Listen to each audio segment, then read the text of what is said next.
यार हमारे पास वेब डेवलपमेंट के अंदर सबसे पहली जो चीज़ है ना वो आ जाती है हमारे पास इसके अंदर टेक्नोलॉजीज़। ठीक है, कि हमारे पास वेब डेवलपमेंट के अंदर सबसे पहले टेक्नोलॉजीज़ क्या क्या हैं। आजकल हमारे पास बहुत सारी लेटेस्ट टेक्नोलॉजीज़ आ गई हैं। ठीक है, जिसमें सबसे ज़्यादा टॉप पे जो आजकल चल रही है वो है CMS। अब CMS क्यों इतनी ज़्यादा पावरफुल है? क्योंकि CMS के अंदर आपको नो नीड फॉर कोड, आपको कोड करने की ज़रूरत नहीं है। आपको बस बेसिक नॉलेज होना चाहिए दो चीज़ों का।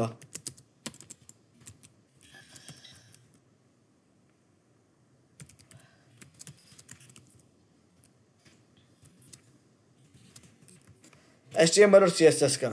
ठीक है, अब टेक्नोलॉजीज में इसके अलावा जो टेक्नोलॉजी वो है कस्टम वेब डेवलपमेंट। ठीक है, अब कस्टम वेब डेवलपमेंट के अंदर हमारे पास बहुत सारी आगे प्रोग्रामिंग लैंग्वेजेस आ जाती हैं, वो मैं आपको बताता हूँ कैसे।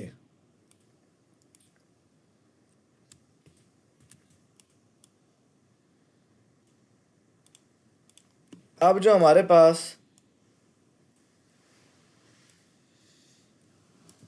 कस्टम वेब डेवलपमेंट है ना, इसके अंदर हमारे पास आगे फर्दर हमारे पास आ जाती है प्रोग्रामिंग लैंग्वेजेस। जैसे हमारे पास आ गई PHP, जावा, .NET, पाइथन। ठीक हो गया, ये most popular programming languages web development के लिए आजकल ये यूज़ होती हैं। ठीक है, जिसमें PHP, जावा, .NET और पाइथन हो गई। ठीक है जी, ये आपके पास मेजर ये चल रही हैं। अब आप बात करते हैं लेट्स सपोज दैट जॉब के हवाले से। तो जॉब के हवाले से जो टॉप पे चल रही हैं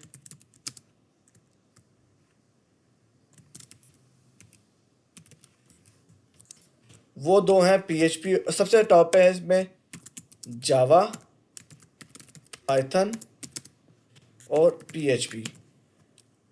अच्छा, अब इनमें जो सबसे ज़्यादा हाईली पेड डेवलपर्स है ना वो हमारे पास है जी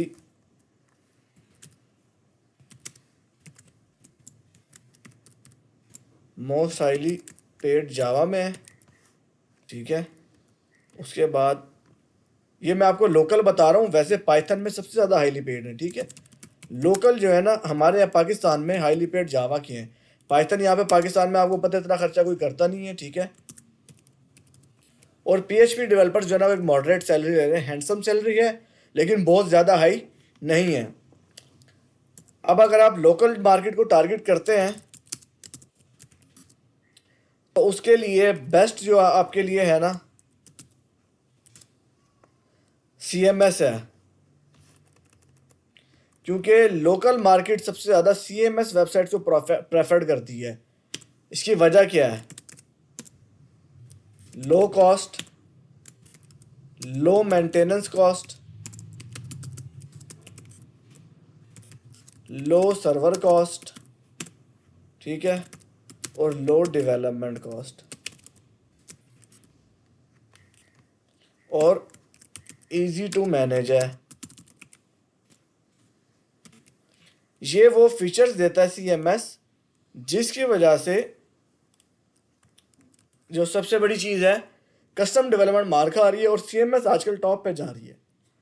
ठीक है, अब बेसिकली जो CMS है ना वो आपको प्रोवाइड करता है लो कॉस्ट, मेंटेनेंस कॉस्ट भी लो है, सर्वर कॉस्ट भी लो है, डेवलपमेंट कॉस्ट भी लो है और इजी टू मैनेज है। लेकिन इसका एक सबसे बड़ा बैक जो ड्रॉबैक है वो क्या है वो सुन लें।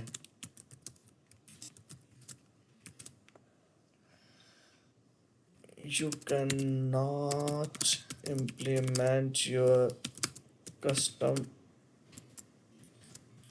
functionalities to full potential.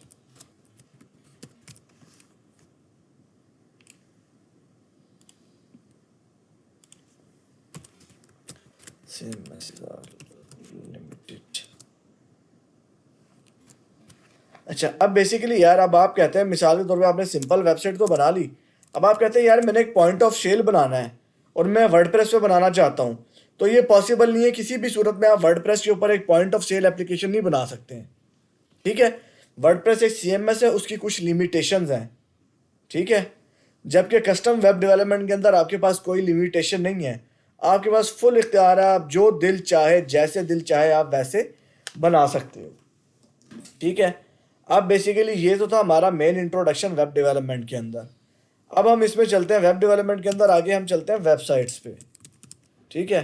अब हमारे पास वेबसाइट जो आजकल वैसे आपको बताऊं टॉप पे चल रही है ना, वेबसाइट्स भी दो तरह की होती हैं, ठीक है ब्रदर्स। वेबसाइट दो तरह की होती है, एक होती है सिंगल पेज वेबसाइट, ठीक है, सिंगल पेज एप्लीकेशन, ठीक है, इसे कहते हैं स्पा।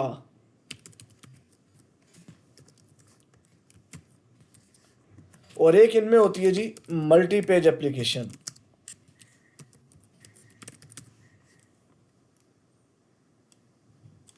इसको हम हटा देते हैं और इसी तरह कर लेते हैं, ठीक हो गया जी। एक हो गई आपके पास सिंगल पेज एप्लीकेशन और एक हो गई आपके पास मल्टी पेज एप्लीकेशन। मैं आपको इसकी लाइव एग्जांपल देता हूँ कि सिंगल पेज एप्लीकेशन क्या होती है और मल्टी पेज एप्लीकेशन क्या होती है, ठीक है, और इन दोनों में फ़र्क क्या होता है। बेसिकली अभी ये मेरा अपना पोर्टफोलियो cloutica.com, ये एक CMS पर बनी हुई है, वर्डप्रेस जिसे कहते हैं। और ये मेरे क्लाइंट है जिनका मैंने काम करके दिया था, तो ये मेरे पास बना हुआ है कस्टम Vue.js के ऊपर, ठीक है, लारावेल और Vue.js पे। अब मैं आपको बताता हूँ कि सिंगल पेज एप्लीकेशन में और मल्टी पेज एप्लीकेशन में फ़र्क क्या है। अब आप ये देख रहे हैं, ये फॉसिल फ्री जोन्स जो है ना, ये इस टाइम पर जो वेबसाइट ओपन है फॉसिल फ्री जोन्स, ये सिंगल पेज एप्लीकेशन है। इसमें मैं किसी भी अगले पेज के ऊपर लैंड करूंगा ना, जब लिंक करूंगा, तो वो मेरी पूरी वेबसाइट को, ये ब्राउजर में आप ये देख रहे हैं ऊपर आइकन आ रहा है छोटा सा, जहाँ मेरा अभी माउस का एरो है, वो इधर ये पेज रिफ्रेश नहीं होगा, ठीक है। सिंगल पेज एप्लीकेशन का फ़ायदा ये है कि वो हमारी एप्लीकेशन को सिर्फ एक पेज पर रखता है और हर कंपोनेंट को हमारा एक उसी पेज के ऊपर लोड करता रहता है बार बार।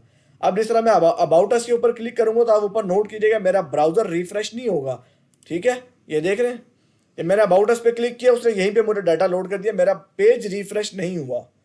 अच्छा, मैं अगर यहाँ से फॉसिल फ्री जोन्स पे भी क्लिक करता हूँ तो मेरा पेज फिर भी रिफ्रेश नहीं हुआ।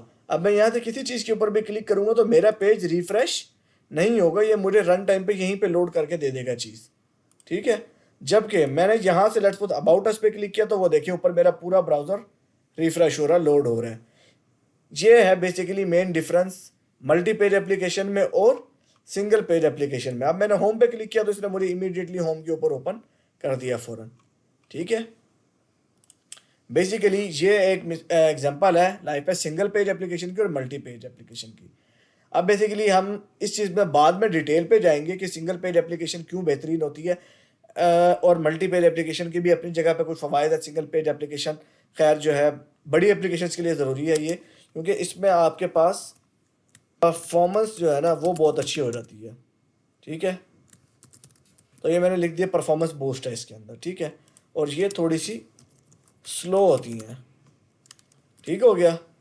अच्छा, अब बात आ गई है हमारी वेबसाइट्स की।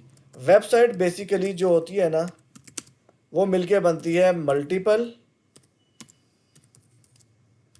वेब पेजेस और कंटेंट पे, कंपोनेंट्स पे, वेब पेजेस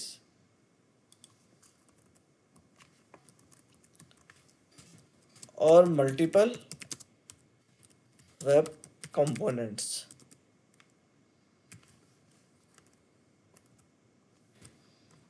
ठीक है। इनसे मिलके हमारी वेबसाइट बनती है। जो मेन चीज़ है वेबसाइट के अंदर हमारे पास मल्टीपल वेब पेजेस भी होते हैं और मल्टीपल वेब कंपोनेंट्स भी होते हैं। अब लेट्स से दैट कि यार वेब वेब पेज आगे जो है ना हमारे पास web page is further divided into 3 parts, okay. इसमें सबसे पहला पार्ट होता है हेड, हेड के बाद हमारे पास होती है बॉडी और इसके बाद हमारे पास होता है फुटर। ये 3 बेसिकली इसके मेन पार्ट्स हैं, ठीक हो गया जी। वेब पेज आगे फर्दर 3 पार्ट्स में डिवाइड होता है। अब हम चलते हैं हमारे हेड पे कि हेड के अंदर क्या होता है। Head contains all the CSS files path of your website and it contains your web page title and Meta tags. अच्छा, बेसिकली ब्रदर देखो मैं आपको बताता हूँ कि वेब पेज टाइटल क्या होता है और मेटा टैग्स क्या होते हैं। ये जो ऊपर लिखा आ रहा है ना ब्राउजर में अबाउट, जहाँ मेरा माउस का एरो है, ये जो टैब ओपन होता है ब्राउजर में, ठीक है, इसको कहते हैं बेसिकली टाइटल। पेज का टाइटल इसे कहते हैं वेब पेज टाइटल। ये जो ऊपर आ रहा है ये पेज टाइटल कहलाता है। और मेटा टैग क्या होता है, मैं इसके ऊपर होवर करूंगा तो मेरे पास ये जो डिस्क्रिप्शन आ रही है इसे कहते हैं हम मेटा टैग। ये चीज़ें आपको एसईओ के लिए बहुत ज़्यादा परफॉर्मेंस प्रोवाइड करती हैं। एसईओ इनके बगैर कंप्लीट नहीं हो सकती। सर्च इंजन ऑप्टिमाइजेशन जिसे कहते हैं, ठीक है। तो बेसिकली ये चीज़ें आपको हेल्प करती हैं ऑप्टिमाइजेशन में। और मेटा टैग्स जो हैं वो आपकी वेबसाइट को रिस्पॉन्सिव भी बनाते हैं, ठीक है। अच्छा, इसके अलावा आपकी आ गई body. Body will contain all the components and data of your site. Footer will contains, will नहीं बल्कि body contains हो गया है, ऐसा ही है। और footer contains करता है आपकी कॉन्टैक्ट और रीचेबल इंफॉर्मेशन को, ठीक है, जहां से आपका यूजर आपको इजीली कॉन्टैक्ट आउट कर सके। यार वो आपसे बात करना चाहता तो कैसे करेगा, ठीक है। अब इसके लिए जो मेन ज़रूरी चीज़ है ना, सबसे पहले सीखने के लिए जो मेन कंपोनेंट्स है, मेन बेसिक्स जो आपको चाहिए वो है HTML और CSS।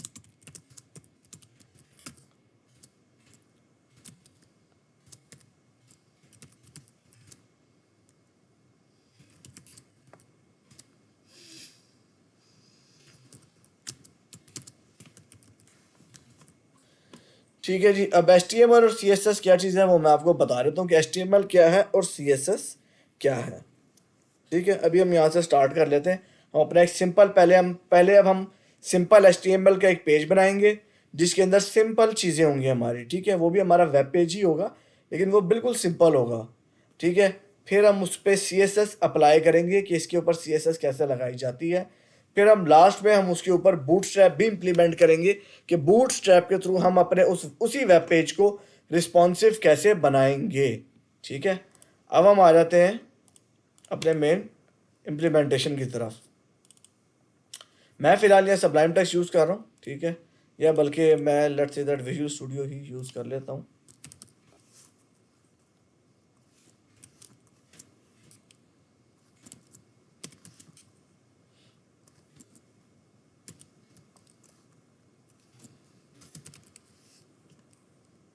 ये कोड कहाँ गया यार मेरा,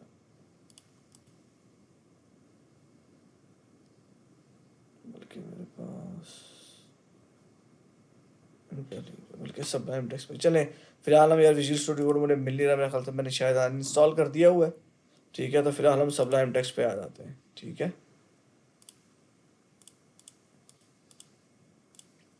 सबलाइम पे लेट्स सपोज दैट मैं एक HTML जो है ना, बेसिकली ये देखें, ये जो हम टैग्स लिखते हैं ना, टैग्स जिन्हें हम कहते हैं, लेट्स सपोज दैट कि मैं लिखता हूँ यहाँ पे हेडिंग, या मैं हेडिंग की जगह मैं लिखता हूँ H1, ठीक है। ये जो टैग है ना H1, ये बेसिकली HTML के टैग्स हैं। ये बेसिकली HTML कहलाती है, इसे कहते हैं हम हाइपर टेक्स्ट मार्कअप लैंग्वेज, ठीक है। अब हेडिंग से H1 से मुराद ये है, लेट्स सपोज दैट मैं लिखता हूँ अब्दुल आहद मुगल। अब ये मेरे पास बोल्ड और बड़ा बड़ा लिखा आएगा। As you know that heading को बेसिकली हम क्या कहते हैं, हेडिंग हमारे पास क्या है, ठीक है।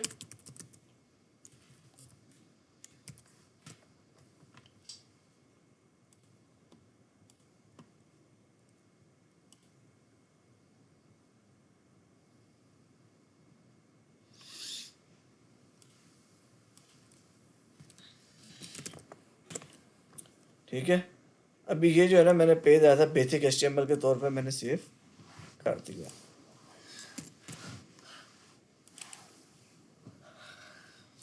यार ये भी सेव नहीं हुआ।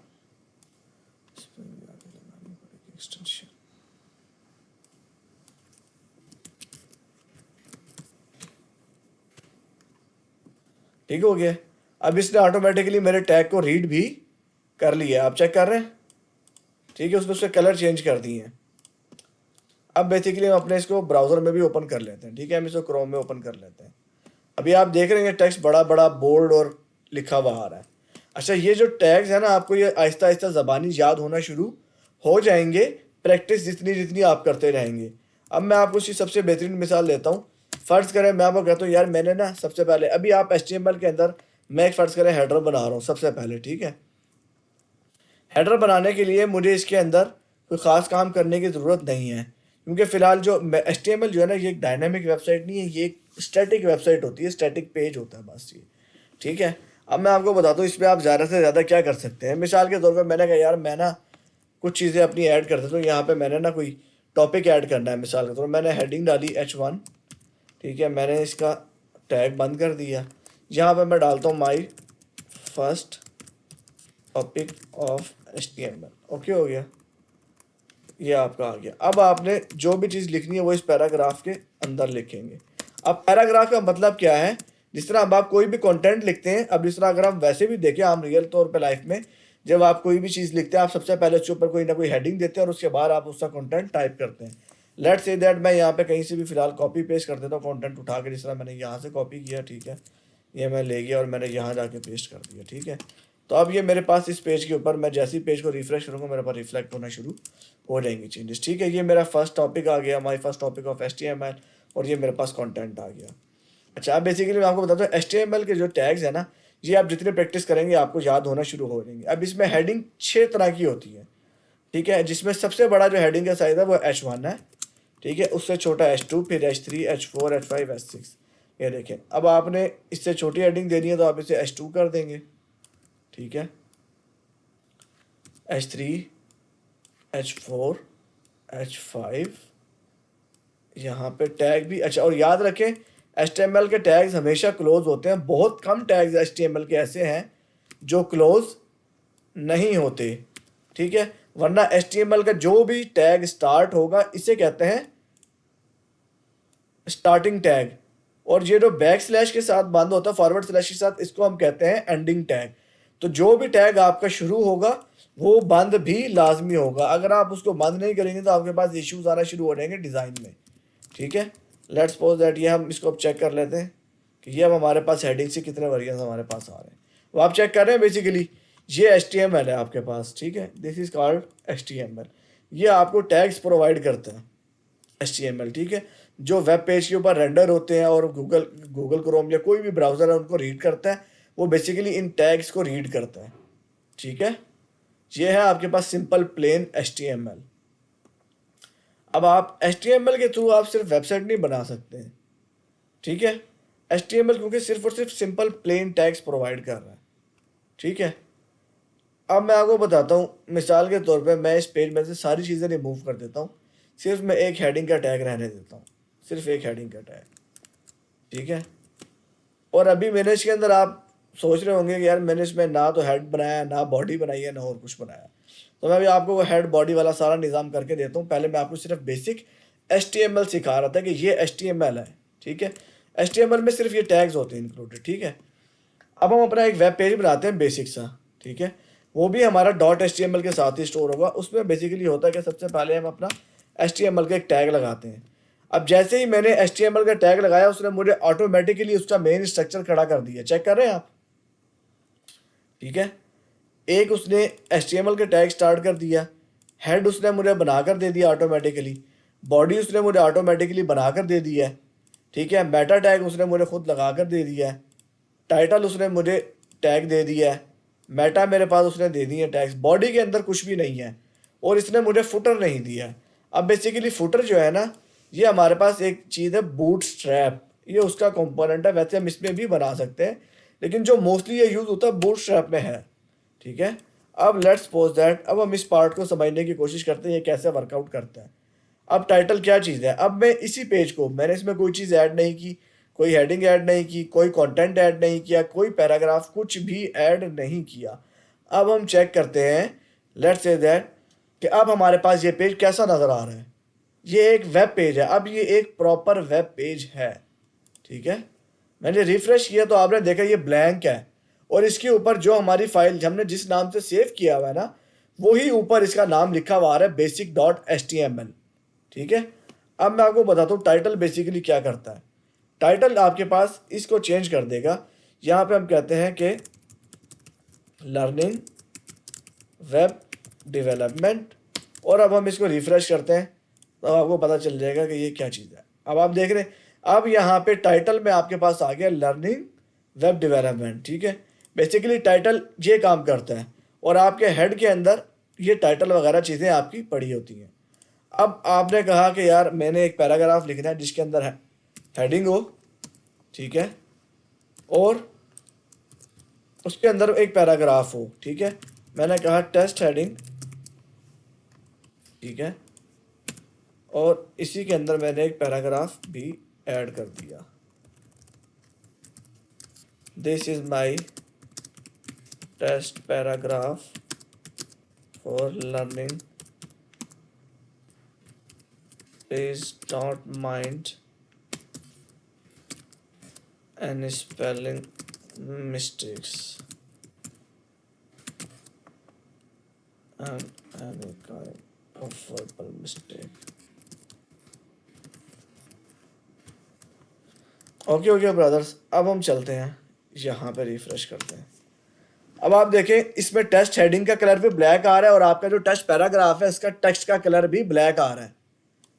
ये by default black, by default जो टेक्स्ट का कलर होता है HTML का वो ब्लैक होता है। ठीक है, अब मैं आपको बताता हूँ CSS क्या चीज़ है। CSS जो है ना यार, वो चीज़ में ना खूबसूरती ले आती है, बड़ी खूबसूरत सी लगती है चीज़। ठीक है, अब मिसाल के तौर पे मैं कहता हूँ यार मैंने इस चीज़ को कॉपी पेस्ट करता हूँ 5-6 दफ़ा, सेम मैं कहता हूँ जी मैंने ना 5-10 इस तरह के पैराग्राफ बनाने हैं। ठीक है, अब मुझे अब आप एक बार बताएं पेज आपको कैसा लग रहा है। ठीक है, आप डिफरेंशिएट नहीं कर पा रहे हैं कि इनमें से कौन सा पैराग्राफ है, ये कौन सा, ये कौन सा, ये कौन सा। एक मिसाल के तौर पे अगर हेडिंग चेंज भी हो तो भी आपको एक तरह से इरिटेशन होगी। ठीक है, लेट्स सपोज दैट अब मैं एक छोटा सा काम और कर रहा हूँ, मैं इसको हेडिंग 1 की जगह एक को मैं कर रहा हूँ हेडिंग 2। ठीक है, एक को मैं कर रहा हूँ जी हेडिंग 3। ठीक है, एक को मैं कर रहा हूँ हेडिंग 4,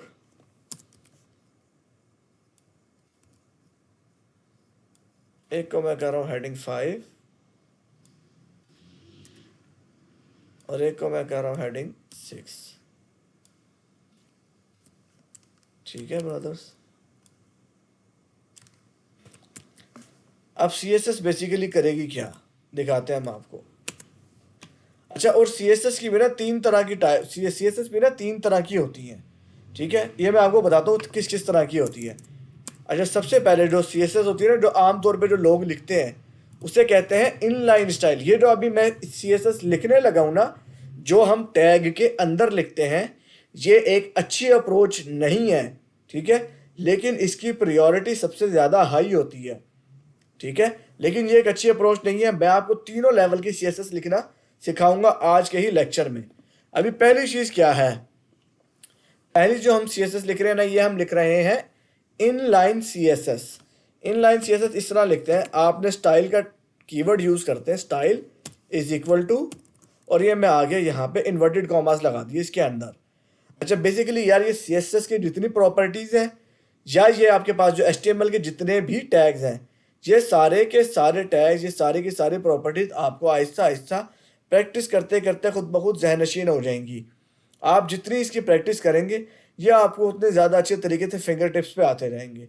अगर मैंने सिर्फ और सिर्फ टेक्स्ट का कलर चेंज करना है ना, टेक्स्ट का कलर, तो मुझे एक प्रॉपर्टी है जो मैं यूज़ कर सकता हूँ कलर के नाम से। ठीक है, कलर, और अब मैं इसको यहाँ पे कोई भी कलर दे सकता हूँ।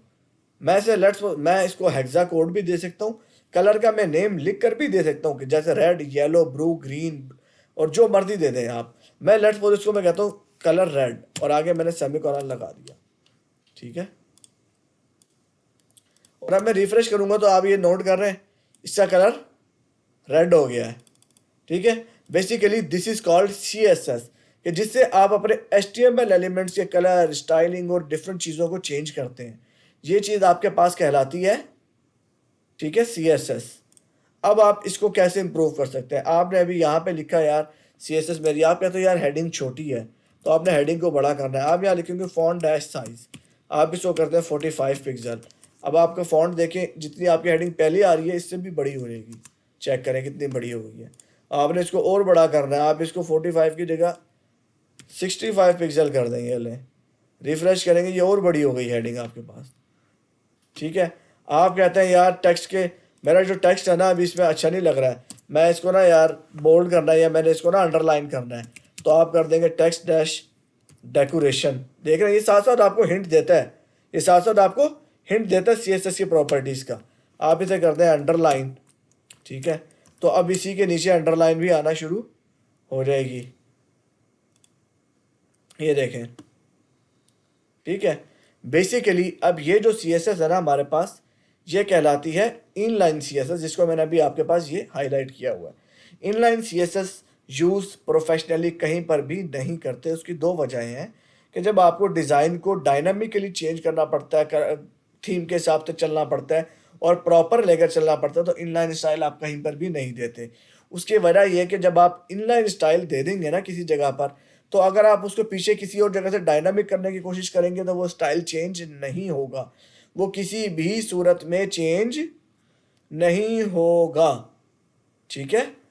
अगर आप चाहते हो कि यार मैं किसी बटन के ऊपर क्लिक करूं और मेरा अगले पेज के ऊपर चीज़ चेंज हो रही है, या उस पेज के ऊपर फलानी जगह पे चीज़ चेंज हो रहा है, तो उसके लिए बेसिक जो मेन तरह से यूज़ होती है CSS, वो होती है एक्सटर्नल CSS यूज़ होती है, कि हम CSS की एक सेपरेट फाइल बनाते हैं, उसको हम एक अलग डायरेक्टरी में रख लेते हैं, ठीक है, और उसको फिर हम यूज़ करते हैं। यहाँ पर हेड में उसका पाथ हम ऐड कर देते हैं।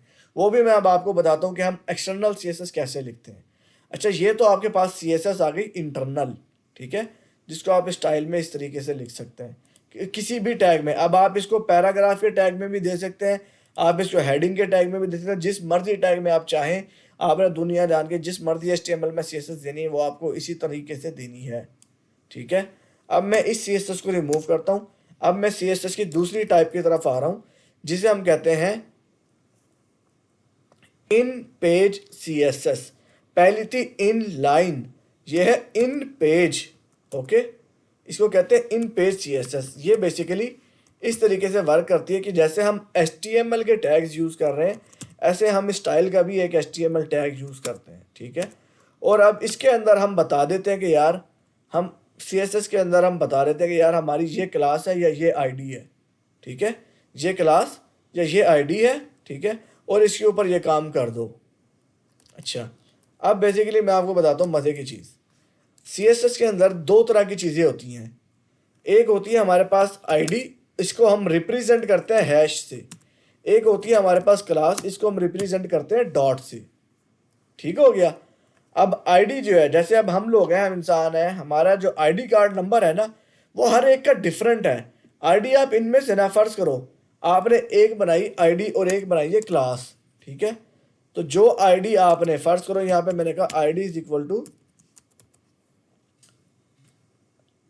हेड 1 या हेड न्यू, ये मैंने ID दे दी H1 के टैग को। तो अब ये ID मैं असूल के मुताबिक इनमें से नीचे किसी भी एलिमेंट को नहीं दे सकता, ठीक है।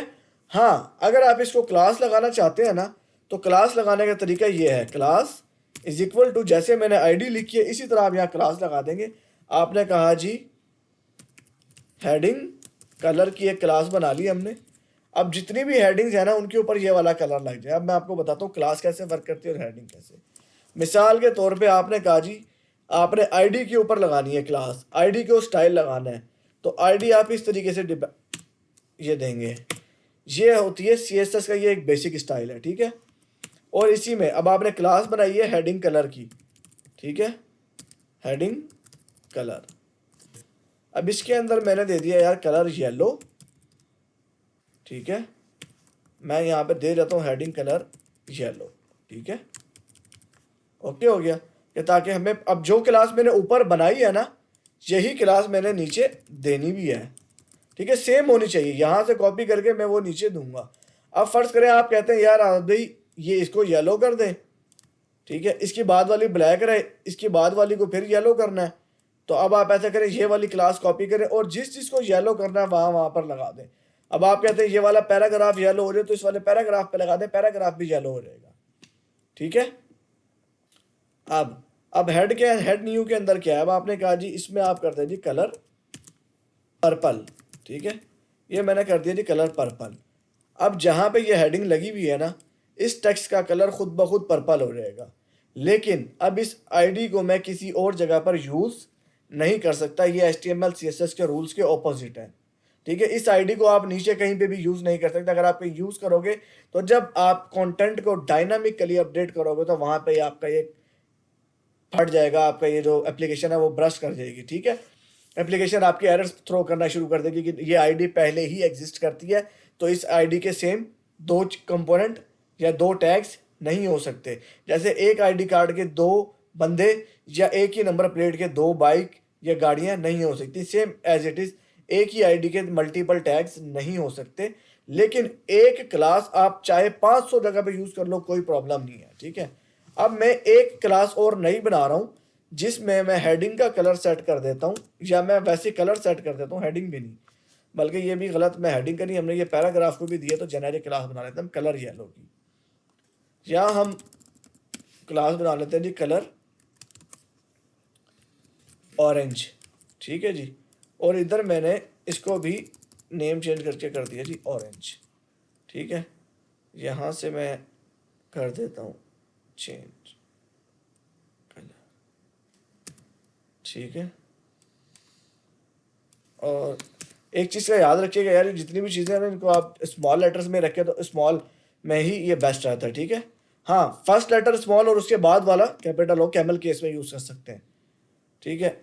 अब आपने जहाँ पे कलर येलो लगाना वहाँ येलो लगा दिया, कहीं पे ऑरेंज लगाना वहाँ ऑरेंज लगा लें, ठीक है। मैं बेसिकली यहाँ पे एक जगह पे मैं कर देता हूँ जी ऑरेंज, और यहाँ पर मैं फिर दोबारा इसका कलर मैं कर देता हूँ, पैराग्राफ का कलर येलो कर देते हैं हम भले यहाँ पे, ठीक है। और यहाँ पे हम इसका कलर कर देते हैं जी ऑरेंज।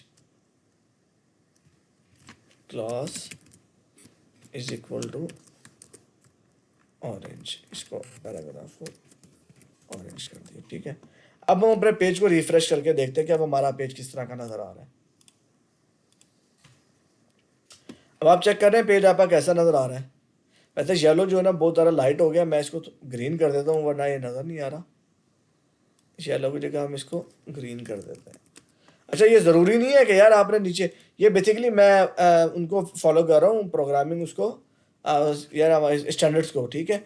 बेसिकली आप क्लासेस के नाम ऐसे रखने होते हैं जो देखने में पढ़ने में दूसरे बंदे को भी आसानी हो और पढ़ के उसे समझ आ रहा है यार ये क्या कहना चाह रहा है। कलर ग्रीन रख दिया, अब इसका मतलब ये नहीं कि नीचे मैं हर हाल में ग्रीन कलर ही दूँ, हो सकता है बाय मिस्टेक मैंने क्लास में कुछ और रख दिया नेम, लेकिन अंदर मैं कलर पर्पल दूँ, ग्रीन दूँ, जो मर्जी दूँ, मेरी मर्जी है।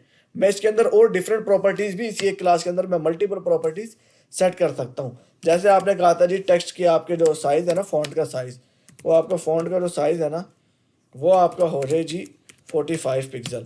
तो चाहे अब आपका ये पैराग्राफ पे भी लगा होगा ना, तो आपके पैराग्राफ का फॉन्ट साइज़ भी 45 पिक्सल हो जाएगा जहाँ जहाँ कलर ग्रीन की क्लास लगी होगी, ठीक है। अब इसकी मैं आपको सबसे बेहतरीन मिसाल देता हूँ, जिस तरह मैंने यहाँ लगाया और ये मैंने ऑरेंज लगा रहा है और यहाँ पे येलो की जगह ग्रीन लगाया। अब आप इस चीज़ को चेक करें, चेक कर रहे हैं जी, ठीक है। अगर मैं कहता हूँ यार यहाँ पे मैं ऑरेंज वाले के अंदर मैं कहता हूँ मेरा जो फॉन्ट साइज़ है वो इससे भी बड़ा हो जाए, फॉन्ट साइज 100 पिक्सल कर दिया मैंने,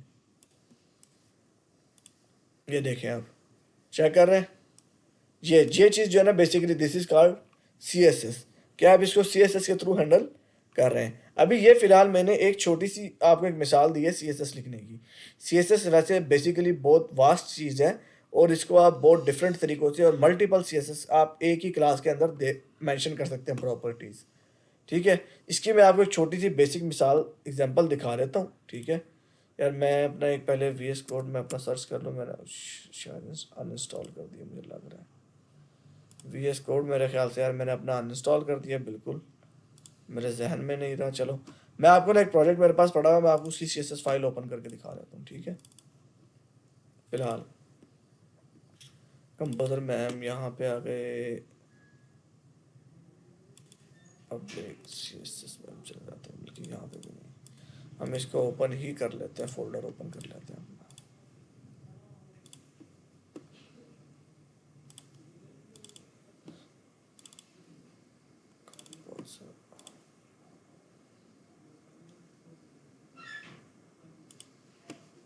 ठीक है, अब बेसिकली मैं आपको दिखाता हूँ यार, इसमें हमारी CSS की फाइल पड़ी होती है।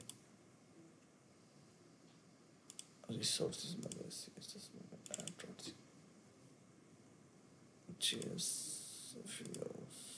index।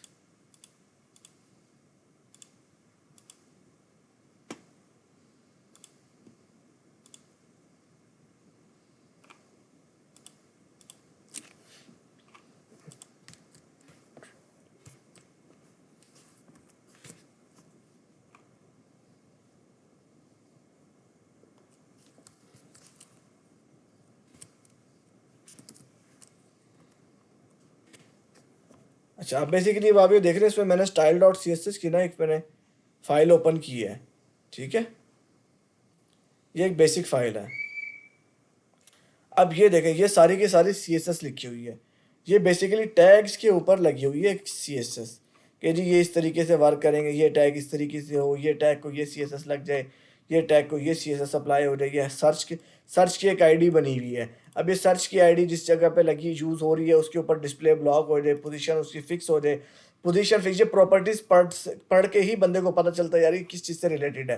पोजीशन फिक्स का मतलब है कि लेट्स सपोज सर्च बार अगर हमारी टॉप पे आ रही तो वो टॉप पे ही रुकी रहे, फिक्स्ड रहे, वो अपनी जगह से हिले नहीं। इसकी फॉन्ट की फैमिली, आप फॉन्ट साइज चेंज करते हैं, फॉन्ट फैमिली चेंज करते हैं, आप उसका बैकग्राउंड कलर चेंज कर लें, आप उसका मार्जिन दे सकते हैं, आप उसकी पैडिंग दे सकते हैं, आप उसके टेक्स्ट को अलाइन कर सकते हैं राइट पे, लेफ्ट पे, सेंटर पे, आप उसको स्पेसिफिक हाइट विड्थ दे सकते हैं। ठीक है, मल्टीपल प्रॉपर्टीज आ जाती हैं CSS के अंदर। ठीक है, ये बेसिकली हमारे पास ये एक छोटी सी एग्जांपल है। ठीक है, मैं आपको एक डिटेल्ड CSS दिखा देता हूँ यार, अगर मेरे पास इसमें पड़ी हुई, ये फाइल वैसे एम्प्टी होनी नहीं चाहिए। चलिए खैर, हम एक और फोल्डर ओपन करते हैं, इस फोल्डर को रिमूव कर देते हैं।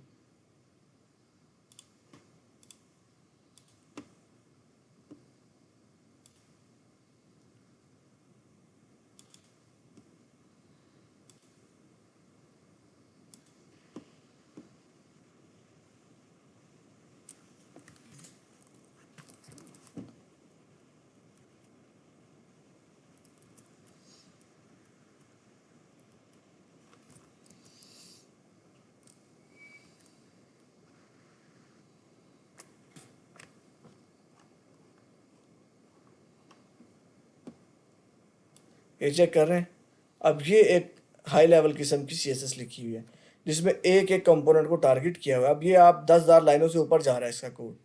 ठीक है, इसमें मीडिया क्यूरीज मैनेज होती है और उसमें डिफरेंट बहुत सारी चीज़ें मैनेज होती हैं। ठीक है, फॉन्ट डिफाइन किया हुआ है, ये हमने टॉप पे अपना एक फॉन्ट डिफाइन किया हुआ है कि गूगल एपीआई के थ्रू हमारा ये फॉर्म यूनिटो है, इस फॉन्ट को ले आए और पूरी एप्लीकेशन पे यही फॉन्ट हमारा चलेगा। ठीक है, बेसिकली ये हमारे पास वो चीज़ें हैं जिसके थ्रू हम लोग आगे चलते हैं। समझ रहे हैं इस चीज़ को आप?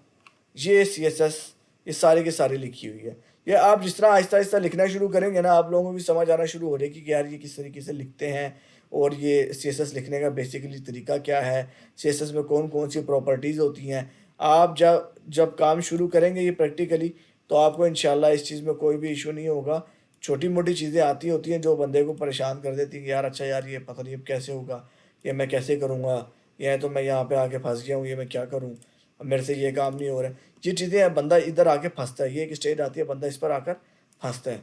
ठीक है, इस बात में कोई शक नहीं है, लेकिन ऐसा है कि ये चीज़ें टाइम टू टाइम बंदा लर्न करता जाता है और ये चीज़ें रिजॉल्व हो जाती हैं। ये बेसिकली आज का आपका लेक्चर था CSS पे। ठीक है, HTML और CSS पे। अब जो एक्सटर्नल CSS है ना, उसको बेसिकली लिखने का तरीकाकार यही है, मैं आपको दिखा देता हूँ कि उसको कैसे लिखा जाता है। अब ये आपका स्टाइल आ गया ना जिस तरह यहाँ पर। ठीक है, इसे कहते हैं इन पेज CSS। इस CSS को कहा जाता है इन पेज। जो हमने पहले यहाँ पर लगाई थी उसे हम कहते हैं इन लाइन CSS। अब मैं इस स्टाइल को अगर यहाँ से रिमूव कर देता हूँ ना, तो हमारा पेज दोबारा से पहले जैसे डिफ़ॉल्ट पे था ना, जैसे बेसिक हमने बनाया था बगैर किसी CSS के, वैसे सिंपल प्लेन HTML पर आ जाएगा। ये देखें, ठीक हो गया।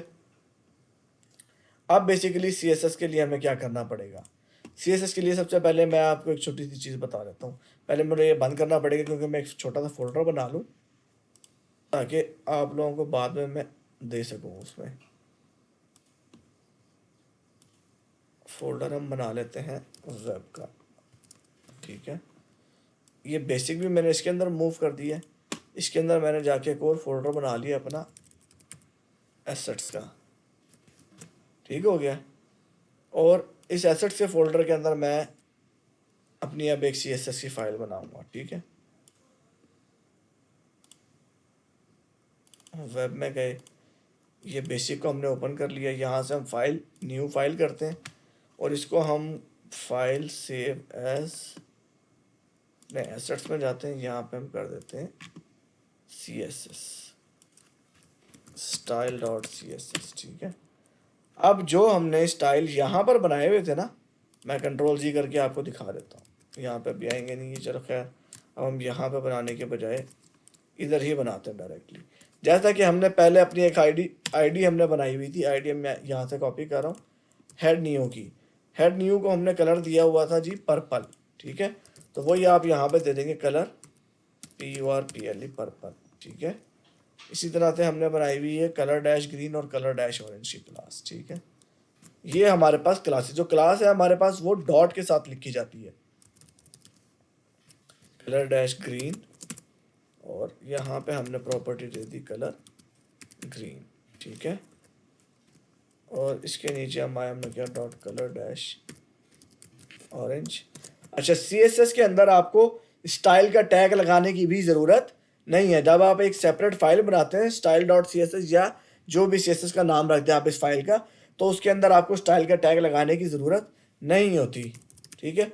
वो ऑटोमेटिकली इसको एज अ स्टाइल ही कंसीडर करता है। अब मैं स्टाइल की क्लास तो बना ली, मैंने फाइल तो बना ली है, क्लासेस भी बना ली है इसके अंदर। मैंने इसके अंदर इनके कलर्स भी डिफाइन कर दिए हैं। लेकिन अगर मैं अभी जाके अपना पेज रिफ्रेश करूँगा तो ये उसके ऊपर इम्प्लीमेंट नहीं होगी। क्यों? अच्छा, पहले तो ये हमारे पास मूव कर गया। यहाँ से मैं इसको दोबारा ओपन कर लूँ, ये इधर से, क्योंकि हमने अपना पेज ही मूव करके नई डायरेक्टरी में डाल लिया था, ठीक है। ये देखें, अभी इसके ऊपर हमारे पास CSS इम्प्लीमेंट नहीं हुई। क्यों नहीं हुई? क्योंकि हमने उस पाथ को अभी हमने इंक्लूड ही नहीं किया। अब CSS इंक्लूड कैसे करते हैं? CSS इंक्लूड करने का बेसिकली तरीका ये हम करते हैं, लिंक का एक टैग है जो हम यूज़ करते हैं, ठीक है। लिंक का टैग यूज़ होता है। इसको आप इस तरीके से भी बंद कर सकते हैं और इस तरीके से बंद ना करना चाहे तो लिंक का टैग बेसिकली ऐसे क्लोज होता है, ठीक है। लिंक के अंदर हम डालते हैं इसके अंदर होता है आपके पास पहले टाइप होती है इसकी, और इसके अंदर होता है सोर्स, ठीक है जी। क्या आप इसको सोर्स बताते हैं? अब बेसिकली जो CSS देने का जो तरीक़ाकार है ना, वो मैं आपको बता रहा हूँ। मुझे खुद भी ये टैग याद नहीं, मैं आपको सिर्फ ये बता रहा हूँ कि टैग के अंदर किस तरीके से देते हैं। अब इस चीज़ में देखें, मैं खुद भी कुछ चीज़ें ऐसी जो मुझे भी ज़बानी याद नहीं है। अब इसको मैं सर्च कर लूँगा HTML लिंक टैग एग्जाम्पल, ठीक है।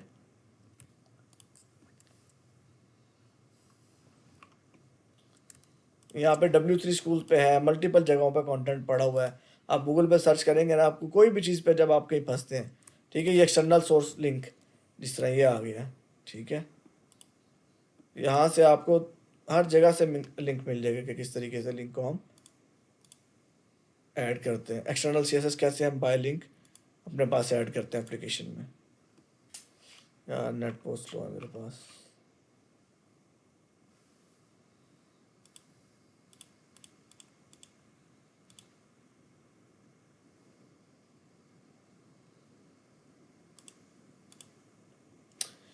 इसमें ना 2-3 चीज़ें हैं। इसमें मेरे ख्याल से REL समथिंग स्टाइल शीट भी देते हैं हम, REL कुछ करके इस तरह ये आएगा स्टाइल शीट,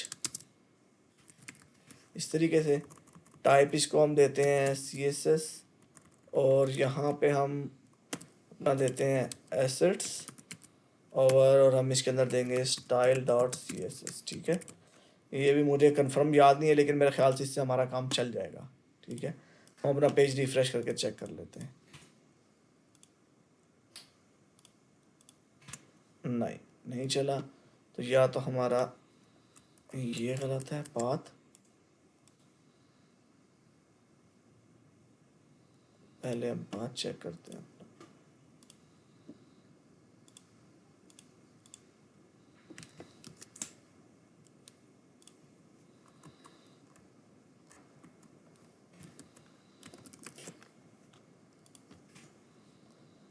अच्छा, पाथ का भी मसला नहीं है।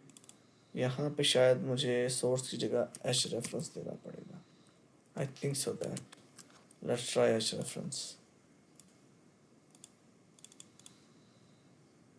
और व्यू पेज सोर्स करते हैं, अब इसको इंस्पेक्ट करने का तरीका है।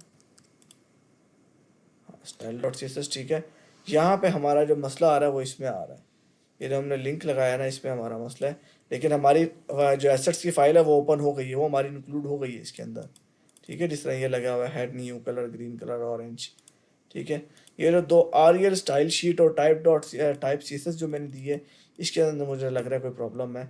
इसको मैं चेक कर लेता हूँ अभी। ठीक है, मेरे ख्याल से ये नहीं आएगा।